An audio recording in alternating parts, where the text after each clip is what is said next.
Welcome back to Clinically Speaking, everybody. Ivy's live podcast here on LinkedIn, where we explore the conversations shaping the future of rehabilitation, clinical growth, and patient care.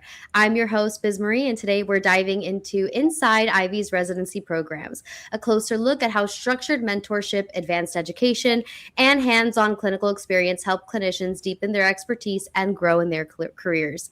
I'm joined by three incredible Ivy guests who represent different stages of the residency journey: Dominick Gamarro, a current sports resident; Zachary Shustyk, director of the Ivy-HSS Orthopedic and Sports Residency programs and graduate; and Carly Albertson, a speech-language pathologist and clinic director who completed Ivy's Pediatric residency program in 2024.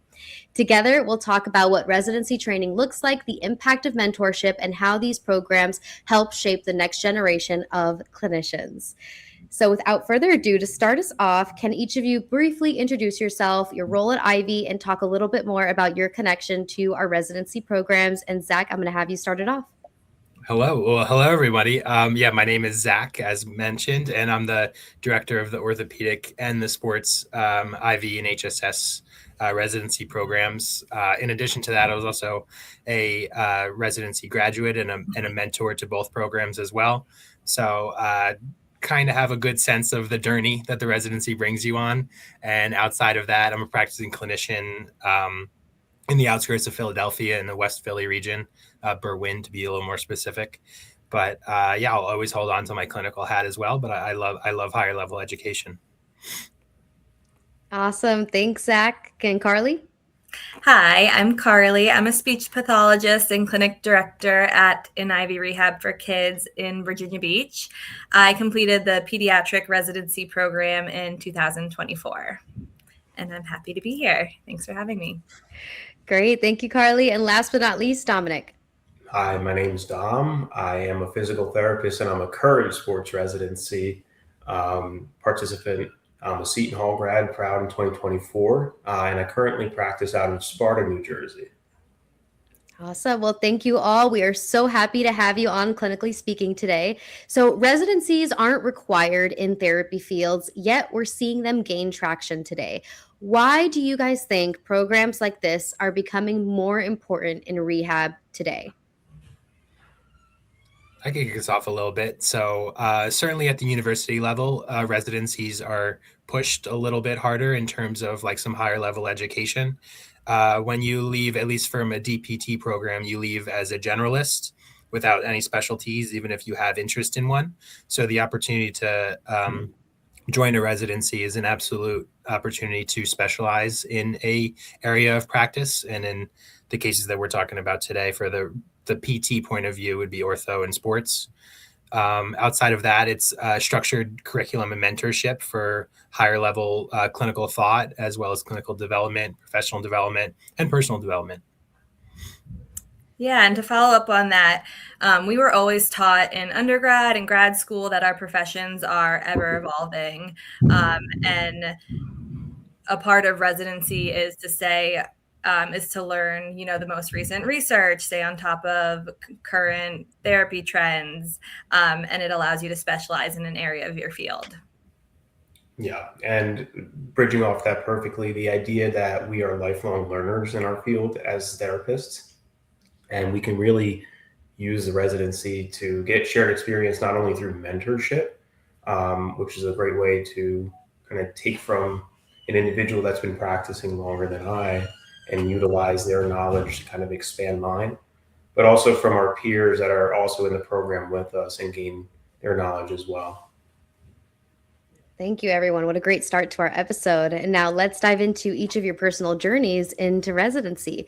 So Carly, your career path is really interesting. You spent 7 years working in an elementary school before joining Ivy. What made you decide to pursue a residency after transitioning into outpatient pediatrics? I wanted to join a residency program after a setting change because while I had some experience in outpatient setting, I did some per diem work. I really wanted to be able to show up and be the best therapist for my patients. And the more I learned about the residency that Ivy was providing. I knew it was going to give me the opportunity to really dive deep in all things outpatient peds. So when the opportunity presented itself, I thought it was a great way to just jump in all the way and commit. So it was a great choice. I'm glad I did it. And you applied about 6 months after joining Ivy. So what stood out to you about the residency program that made you say, this is something I want to do? It was introduced to me right away in the interview process. My director at the time explained it to me. I also met with my regional director. And what I really liked about it was the structured education of it. It really felt like it was an investment in my clinical growth. So I thought, there's no downside, it didn't seem like. That's awesome. Thank you, Carly. And Zach, on to you. Your story is unique because residency wasn't initially a part of your plan. So what changed your mind and motivated you to apply? Yeah, so I definitely knew that I wanted to achieve a specialty. So I was anticipating doing a self-study route for either my OCS or my SCS. And leaving PT school, I was always wanting more information when it came to just like my clinical growth and my knowledge overall. And after my first job outside of Ivy, I was the only full-time therapist, and it was a one clinic company or organization, so I didn't have any mentorship of any kind. So when joining Ivy and the opportunity to have a mentor along with structured curriculum was super intriguing, and not necessarily, again, something that I thought I was ready for, but all it took was a tap on the shoulder from my regional director to say that you got this, and certainly felt some support along the way, and it turned out to be quite the experience, and one that I value greatly. Awesome. So happy to hear that. And I know you've already mentioned that mentorship played a huge role in your experience. So what made that mentorship component so impactful for you? Yeah, because we could sit in the classroom all we want, but being able to make clinical decisions with a patient in front of you and also alter anything, along with also just the knowledge that clinical practice does not necessarily align with like academia, like a one-for-one. So being able to bridge the gap was certainly important for me, as well as just as a new clinician, being able to bounce ideas off of a clinical expert in the field of practice that I was interested in was absolutely intriguing and very, very valuable. And I speak to my mentor all the time still. Oh, that's great to hear. Thank you. And you've gone from resident to mentor and now director of the orthopedic and sports residency programs. What has that journey been like? So it was a whirlwind. So as I was going through the program and being a resident or a mentee to a mentor, it was always something that I was intrigued of doing. And soon after taking my boards for my OCS, I was tapped on the shoulder to become a sports mentor for the program. So I stepped into that role, which was fun. And then I was a ortho residency mentor as well following that. And then when the opportunity presented itself to take the program as director, I took the bull by the horns, and that started with the orthopedic program. And then the opportunity presented itself for sports as well at some point at the end of last year, with me officially joining the role at the start of this year. That's amazing. And it's amazing to see one of Ivy's value, which is grow, enacted so much in what you do. And you can clearly see that you also love what you do, which is another one of our great values. So that's awesome. Our program lead, Christina, she jokes about one of my year goals for last year was to be more involved in the residency program. And she jokes about how that was quite achieved. Oh, that's great. And now, Dom, over to you. You're currently in the program. What motivated you to pursue a residency while many clinicians go straight into practice without one? So much like Zach, what it took was a little bit of a tap on the shoulder from my regional director to be like, hey, I think you're a good fit trying out the residency. But really, I'm an athlete myself, and I was an athlete in high school. And what I found myself exposed to time and time again when I had initially started practicing, and when I still practice now, is the youth athlete, that high school athlete. And what's so beneficial to them, and what's hard for them to kind of see, is like they have limited time. You have 4 years of high school. If you're not going to play after that, right? So that time is precious. When I was injured, that was time that was taken away from me. So I said, well, if there's a way that I can learn how to better treat this athlete to get them back and make sure they don't re-injure themselves, so get them back quicker, make sure they don't re-injure themselves, give them that time, why wouldn't I try to pursue that? So I knew the residency was going to give me more and better tools to help a greater abundance of athletes and give them that time. So that was kind of my entryway. That's awesome. Thank you, Dom. And now that you're in it, what has surprised you most about the experience so far? You don't realize how much you can learn from other people until you learn so much from other people. We just got done with our first weekend intensive, and the weekend intensives are done quarterly, and we sit in a room together from 8 to 5, and we are learning from 8 to 5. And just being able to listen to all the different clinicians around me. So not only the people who are teaching us up front in front of the classroom, but from my classmates in my cohort, being able to get all of that information, like-minded thinkers, people that think like taking problem solvers, different problem solvers and whatnot. It's a great way to really attack one problem from different angles. It helps you think differently. And I was so surprised, and I'm so happy that I had that experience, and I can't wait for our other weekend intensives now. That's awesome. Thank you. And thank you all for giving us a look into each of your residency journeys. And it's interesting to see a pattern on how, a leader influenced you to take this decision, to take this next step. So I think that's amazing to hear that across the board. Now we're going to jump into what the residency experience is like. So this is a question for everybody. For someone who may not know what a therapy residency looks like day to day, can you walk us through what the experience would actually involve? And I'm going to start with you, Carly. Sure. The pediatric residency is a interdisciplinary residency. It has the speech therapists, occupational therapists, and physical therapists. It has extensive continuing education courses, both synchronous and asynchronous.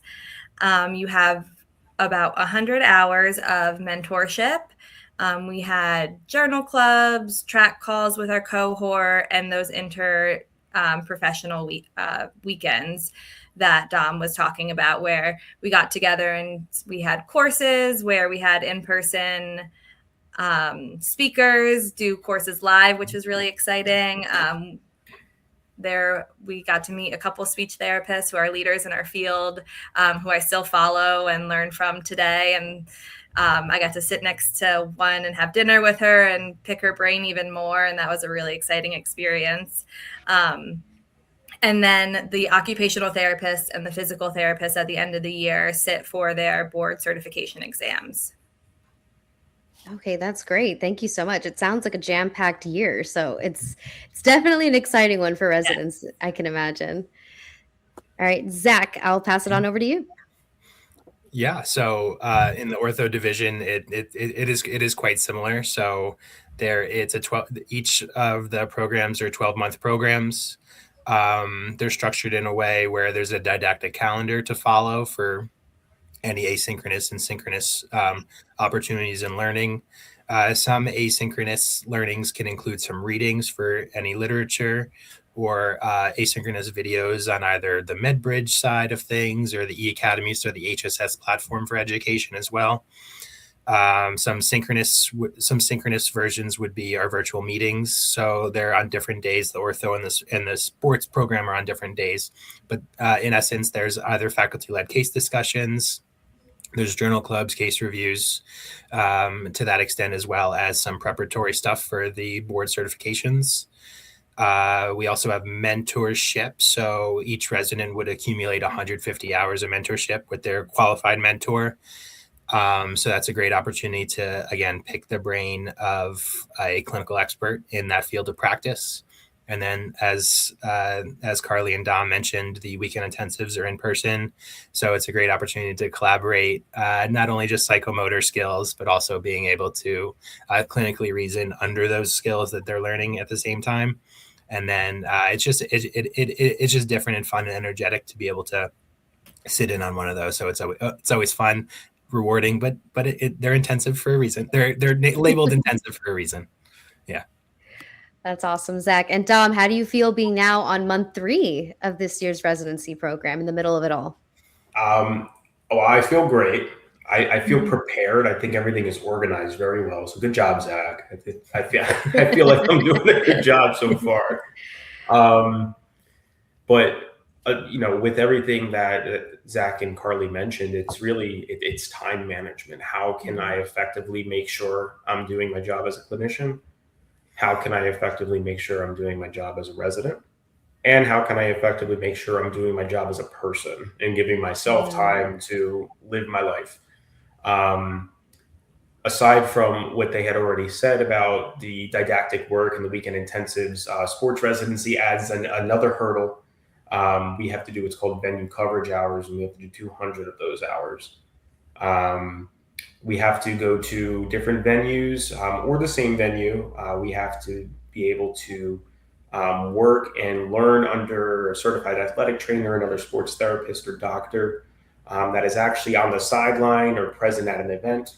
So what that looks like for me is I'm partnered with Pope John High School in Sparta. And so I work under both of their athletic trainers, and I'm with them at different games for different sports for all the athletes, actually performing venue coverage, working with them, helping them identify and triage and treat different acute injuries that may occur during a game, after a game, during practice, and just generally in the training room. So there's also that aspect of it that the sports residency program brings that's very unique and very fun.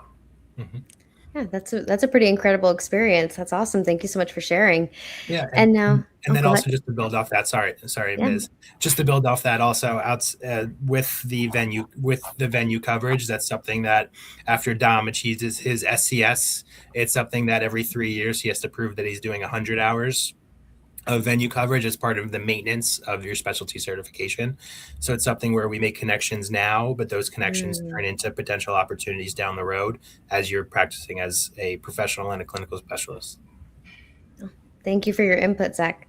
And I was wondering, sorry, Biz, I was wondering if I could jump in and ask a question for Zach.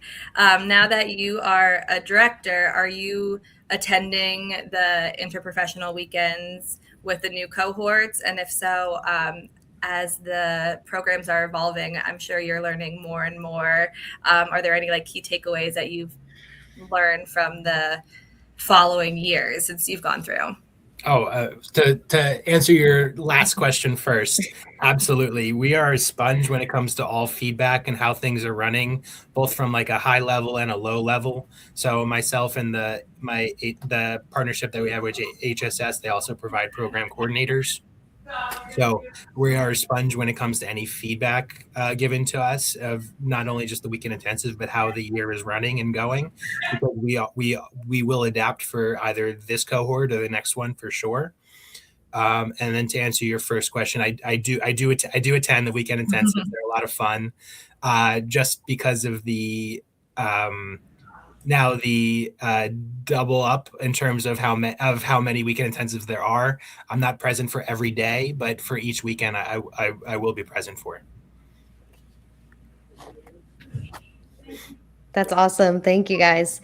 And now, Carly, over to you again. So you mentioned that the cohort experience and welcome weekend were really impactful. Can you talk about the relationships that come out of the residency program? Absolutely. Our cohort was pretty unique.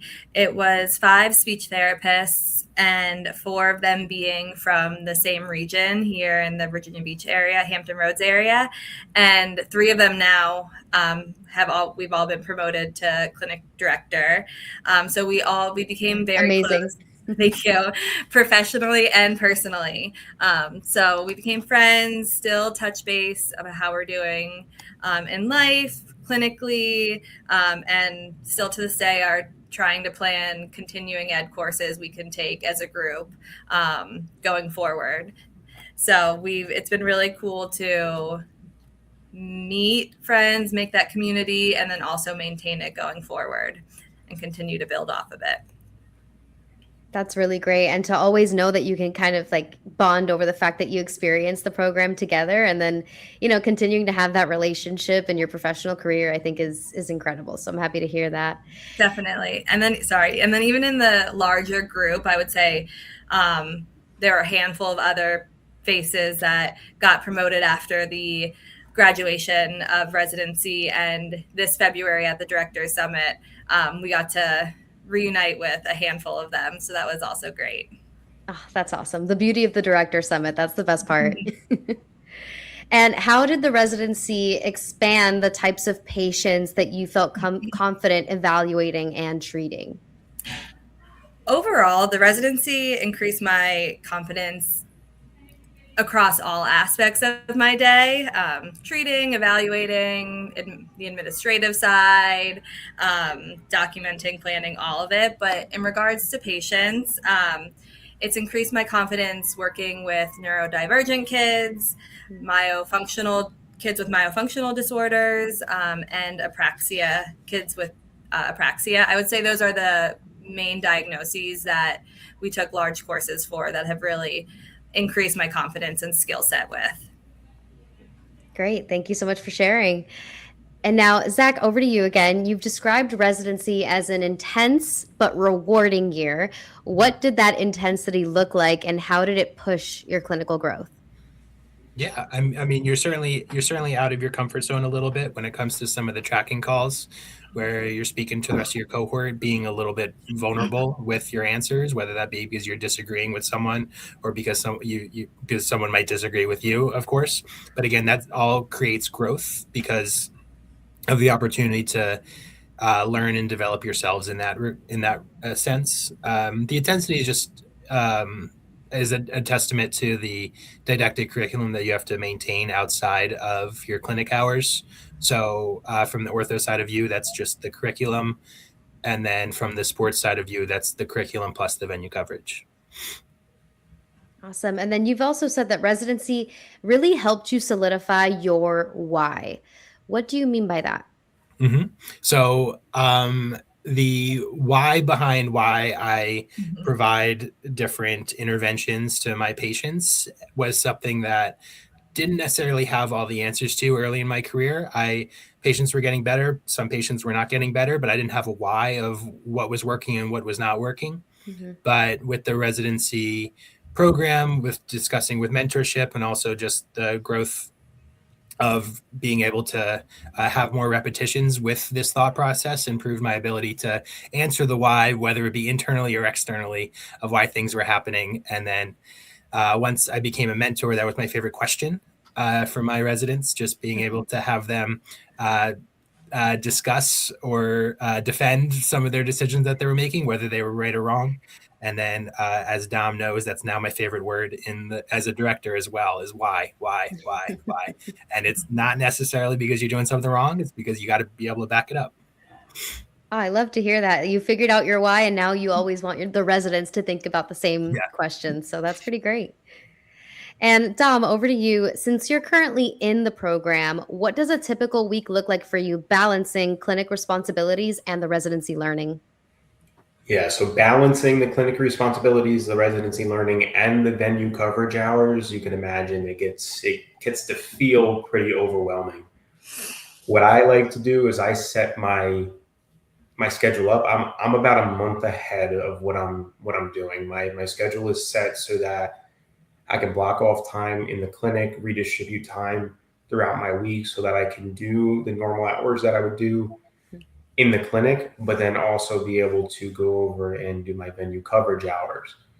So I'm setting my time management skills so that my clinic and venue coverage hours are already set. And then once I know that, about a month ahead, then I know how much time I actually have to dedicate to my didactic work. The benefit that we have, as I said earlier, is that our residency program is very organized, and Zach did a great job. So does Michelle and Christina. They make sure that we have our expectations. We know our expectations before they're really due, our assignments wise, and all of our videos and didactic work. So once I find that time in between after I set my schedule, it's really up to me to make sure that I'm managing my time well enough to do all my research and whatnot. But then, like I said, also have my own life, because you don't want to be enveloped in everything all the time. Just as important as it is to make sure I do all my work, it's important for me to make sure I give myself a rest and do some other fun stuff. That's good to hear that you have everything pretty well balanced, and also the fact that our residency leaders, make it a priority to keep it organized, because that, makes your life easier. And I think that's their priority. They want you to focus on the learning aspect. So that's great to hear, Dom. Thank you. Now, jumping more into mentorship and community, since that is a pattern in today's conversation, well, it's a theme that keeps coming up. Why is mentorship such an important part of clinical growth in general? And this is a question for everybody. I could jump in first. So your mentor is qualified under one of three levels of criteria within our program, but all to be able to identify someone who is a right fit for you, but also has the content knowledge necessary to whether it be fill in the gaps of some of the stuff that we do, or implement it or integrate it into clinical care, like in real time. So the mentors being present are eyes and ears for different happenings within the clinic itself of that day, but also the ability to bounce ideas off of patients that might not be on the caseload during that mentor day, but to be able to implement some of the stuff necessary to improve those outcomes. You could also practice any like manual techniques, or kind of problem solve some different interventions that you want to provide to, again, improve patient outcomes.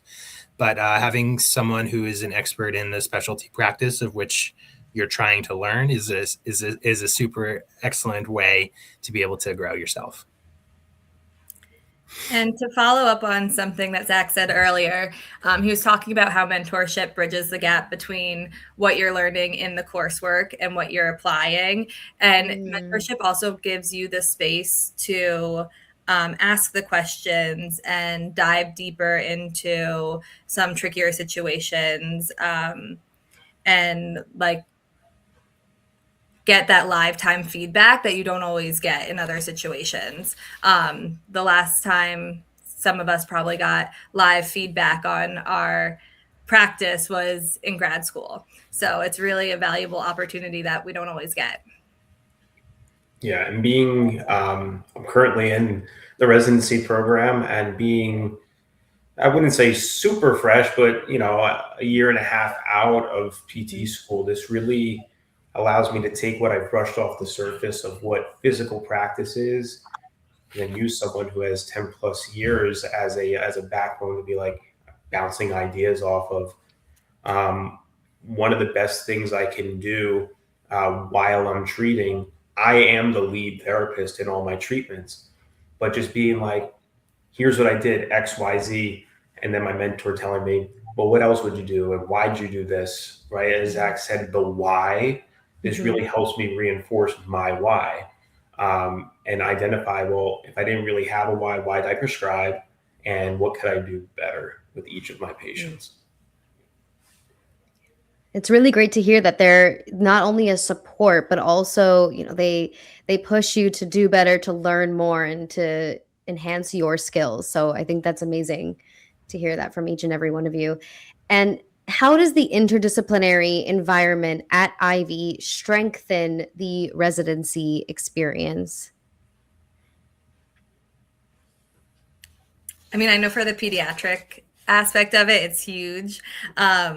Most of our courses overlap with occupational therapy and physical therapy. There were only a few courses that were only speech therapists, and this really helps you understand part of their field and also their perspective that you're working alongside with every day. And this helps us collaborate deeper, more closely, and it's going to eventually help improve those patient outcomes and us understanding, okay, I know that therapist is doing this for this specific reason, and I can support them by doing this and also target my goals. So it really allows a synchronous session that will support the patient the most.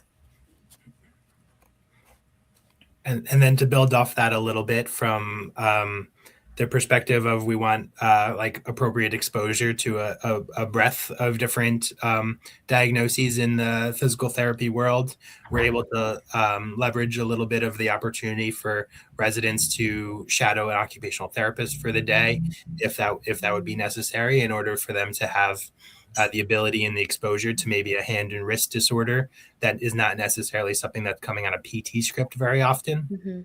And then I know you mentioned interdisciplinary, but it's super like intradisciplinary as well, to be able to collaborate with different therapists that have different experiences and specialties. Yes, we're in outpatient orthopedics, but an ortho clinician who has specialty there might think of something differently or altered approach than a sports clinical specialist. So the ability to have a mixture between the two would be super excellent to be able to, again, deliver patient outcomes that we're seeking. Yeah. And I have the pleasure of being able to work with two amazing occupational therapists in my office, one of which is a certified hand therapist, and being able to work on the same case with that certified hand therapist, specifically in an instance where we might have a patient who's a pitcher with shoulder pain but a hand injury, and now we're working on the mechanics of the entire upper extremity, not only at the shoulder with me but the hand with the occupational and certified hand therapist, and then being able to take that knowledge and bring it down to the training room at my venue coverage hours and apply that knowledge with other athletes that have same or similar situations going on. It's really beneficial. I'm happy I get to be able to have that in the environment that I treat in every day. And to kind of, I think, summarize a lot of what we all just said is working interdisciplinary and intradisciplinary allows us to look at our patients and look at the whole patient, the whole child, rather than just a specific disability, a specific injury, or a specific goal. We're looking at the whole person and what their functional goals are so they can go out and live their best life.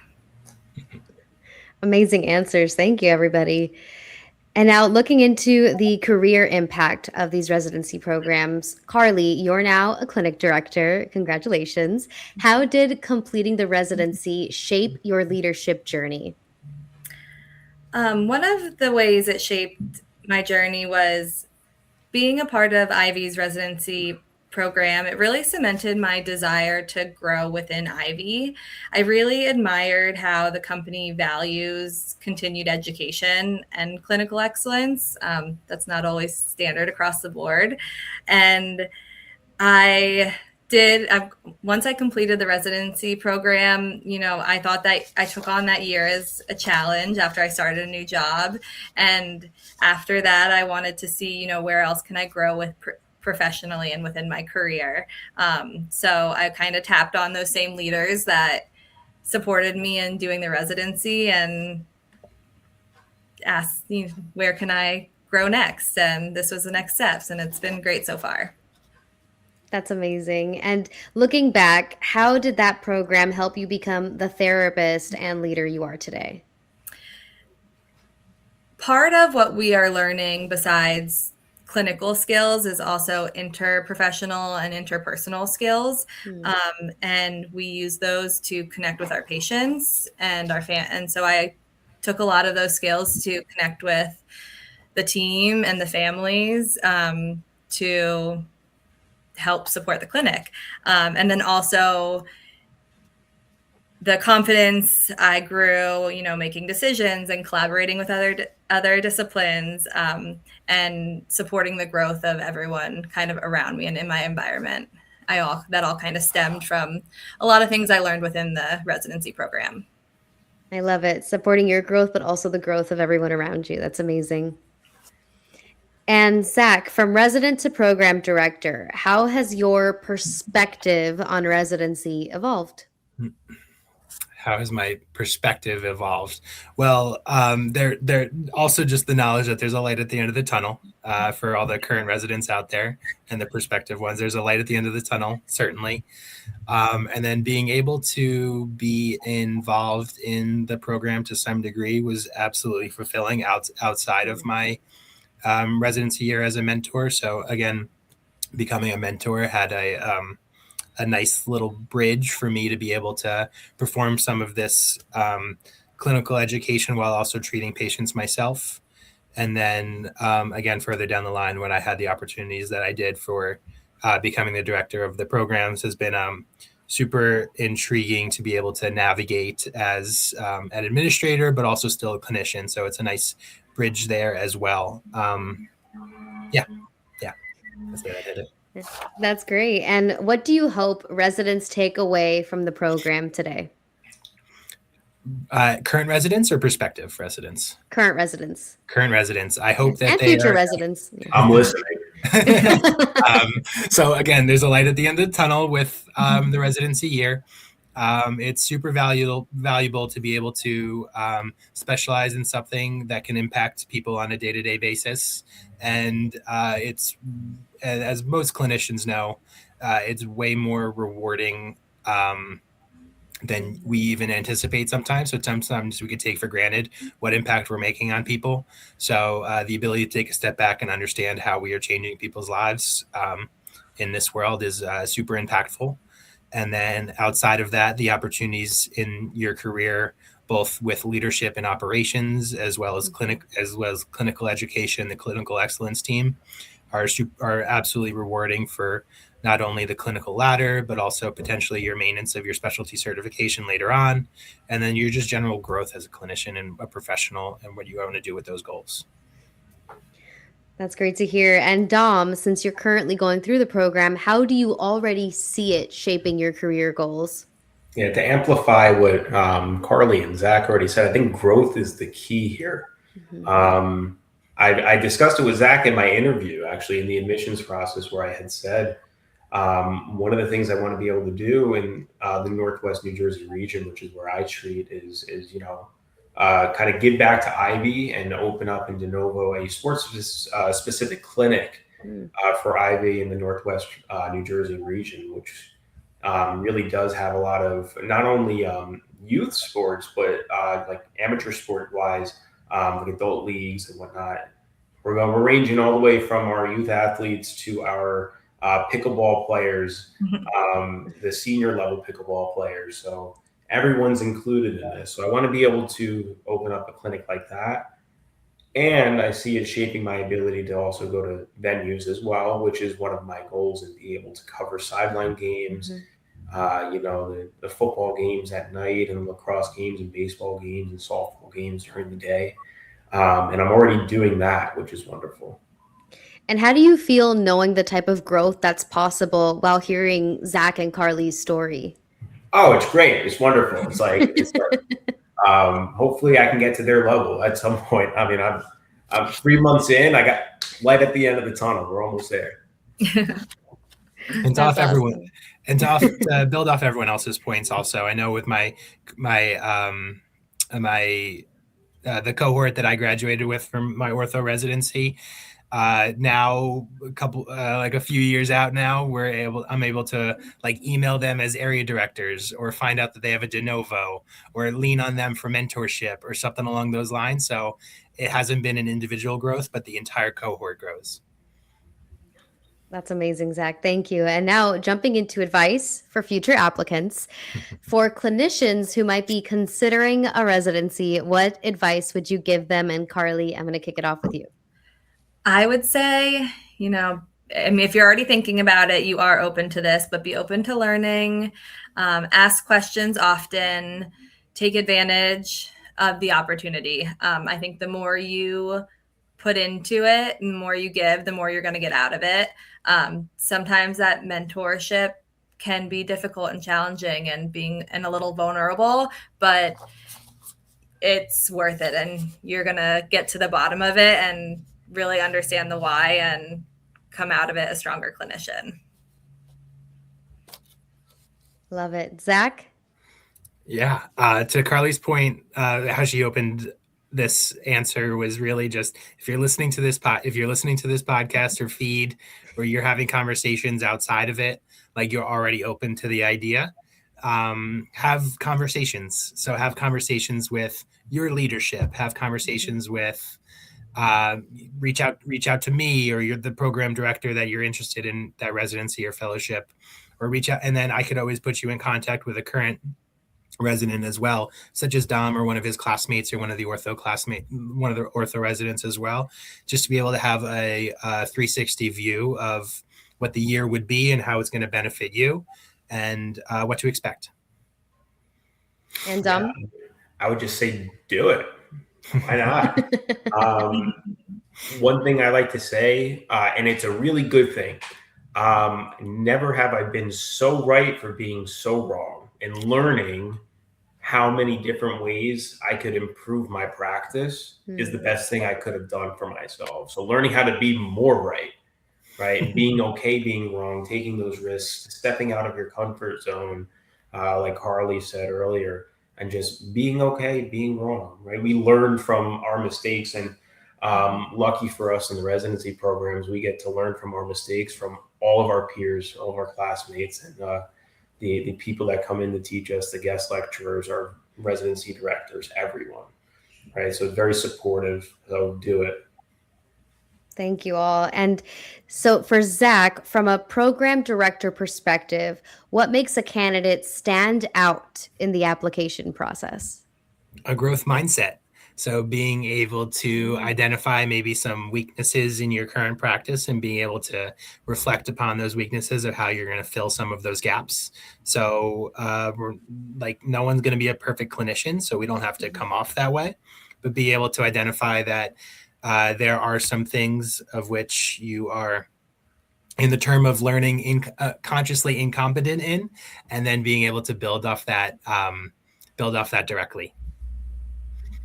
Great. And Carly, what qualities do you think are most important for someone considering a pediatric residency? I think if to kind of hone in specifically on the pediatric side, being really open and knowing that you are going to learn a little bit outside of your scope. A lot of diving into sensory integration. Floor time is really one of the courses. In the beginning, it could be OT, speech, where it doesn't matter because we're meeting the little kiddo where they are at. So understanding that you kind of are stepping outside. You're not practicing outside of your scope, but you are learning outside of your scope to help that foundation of your understanding. And then I would say being reflective in your practice, and then, that motivation to continuously improve your clinical skills. Amazing. Thank you, Carly. And we have one last question, which is a reflection question for each and every one of you. If you could describe the impact of Ivy's residency programs in one sentence on clinicians and patient care, what would it be? I would say putting people first even more. That's one of our pillars at Ivy is people first. And I think Carly and Zach can agree with me here that as therapists, we go into the profession wanting to help people. That's all we want to do. We want to help people get better. And so this helps us get people better. And so that's what I think it's doing. It's helping us propel our patient outcomes. Incredible. I'll try and keep it one sentence. That's challenging for me. But for graduation, they asked us to pick a song that related or that reminded us of our year in the residency program. And as a Swiftie, I chose Everything Has Changed by Taylor Swift. And because everything did change throughout the year, my mindset changed, my practice changed, and then ultimately my career trajectory changed as I continued to grow within the company. So that's kind of, I feel like, the major impact I felt. So beautifully said. And I love that you got to choose a song. That's so cool. And Zach? Could you repeat the question? Because I got caught up in making it one sentence, and I was like, how am I going to turn this down? And then I forgot where I was going. Could you repeat the question? So if you could describe the impact of Ivy's residency programs in one sentence on clinicians and patient care, what would it be? Yeah, it's just it would be some sort of ability to improve your clinical competence, clinical reasoning, and clinical decision making, all to funnel into better patient outcomes in your specialty of practice. I would say that would be the one sentence version, and then we have a 45-minute call on the longer version. Awesome. Thank you. Before we close here, Zach, I do want to give you a bit of a chance to talk more about the application process. When do applications open? How do they apply? Give them the scoop. So I have official applications open starting April 1st. So I hope to see a nice wave coming in then. So leaders have or will be reaching out to some of the listeners of this call, as well as some other clinicians that have been identified as like high potential, seeking growth to some degree. And applications close for external candidates on June 30th. And internal candidates on August 31st. Or August 30th, the last day in August. So the ability is a large runway, but we are rolling admissions. So trying to create the cohort before the start of the year. So being able to identify those who are certainly yeses into the program, we could do that sooner rather than later as well. And then the admissions process in general can all be started on the application that can be found on the residency programs page on the Ivy website, and just filling out that survey, and then communications with you and your leadership will get you an interview. Amazing. And that brings us to the end of today's episode of Clinically Speaking. A big thank you to Dominick, Zachary, and Carly for sharing their experiences and perspectives on Ivy's residency programs and the impact mentorship and continued learning can have on a clinician's career. And thank you to everyone who joined us live on LinkedIn today. If you're interested in learning more about Ivy's residency programs or opportunities to grow within our team, be sure to email residency@ivyrehab.com or visit our LinkedIn page for more information. You can also rewatch this episode here on LinkedIn and on YouTube. Thanks again for tuning in, and we'll see you next time for another conversation. Bye, everybody. Bye. Thank you.